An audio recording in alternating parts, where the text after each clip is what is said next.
Hey, it's Sela Social Studies. Hey guys, welcome back to Sela Social Studies. Okay, so as you remember, after the Compromise of 1877, or the Great Betrayal, Jim Crow laws took over the South. Remember, these were laws that made segregation legal. This is a case that puts Jim Crow into the court system, and this is what we're going to go over, Plessy versus Ferguson. Now, what would be the results if someone challenged the Jim Crow laws in the court of law? This is where Homer Plessy steps in. Plessy challenged the system in what is known today as Plessy v. Ferguson Supreme Court case. These African Americans in the United States felt that Jim Crow laws violated the 14th Amendment of the Constitution that provided the equal protection under the law. And civil rights groups and citizen groups were established in the South to fight for the eradication of this Jim Crow segregation, and Homer Plessy was one of those members of the citizen groups. That's what he was. He was a member of one of these citizen groups in the South. African American blood in his ancestry. He was said to have been able to present as a white man. However, in the late 1800s, if you had any colored blood in your ancestry, you were considered colored. Now the question was, what could Homer Plessy do that would allow him to have a case in the judicial system? Now it says here, no image available, because that's true. There are a lot of pictures on the internet today that claim that it's Homer Plessy, but we really don't actually have a picture of Homer Plessy. One was never taken. The ones that are on the internet today are actually incorrect. They are not Homer Plessy. They belong to a former congressman. But we have no images available of what Homer Plessy even looked like. We know everything about him basically because of history and his challenge to the Supreme Court. So what did he do? In 1892, he challenged the Louisiana's Separate Car Act. And what he did was Homer Plessy purchased a train ticket for the whites-only train car. He was testing this separate but equal accommodations law that was put in place a couple of years earlier.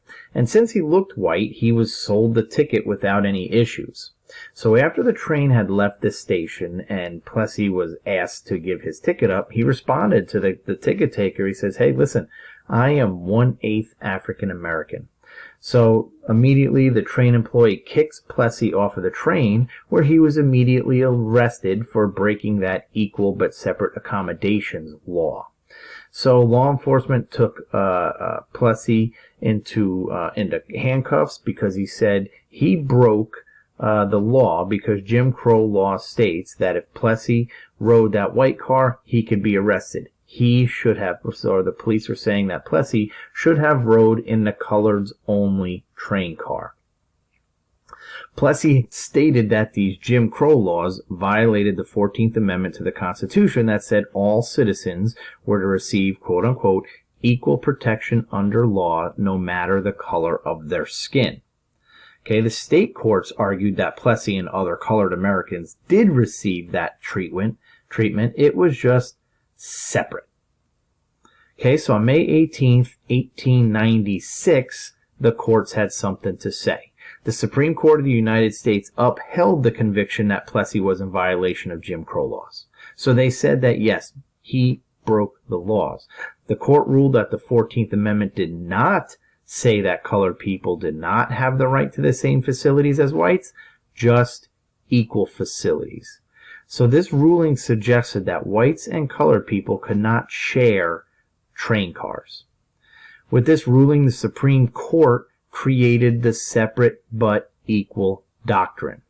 The issue at hand here with separate but equal facilities is that they're saying these facilities needed to always be separate and equal. So you have an equal facility, just separate. The problem that we're having at hand here is that, yes, the facilities were indeed always separate, but they were never equal. The ruling set the stage for 58 years of de jure segregation until it was overturned by Brown v. the Board of Education, Topeka, Kansas in 1859. So there, you look at these pictures. They were separate? Yes. Were they equal? Absolutely not.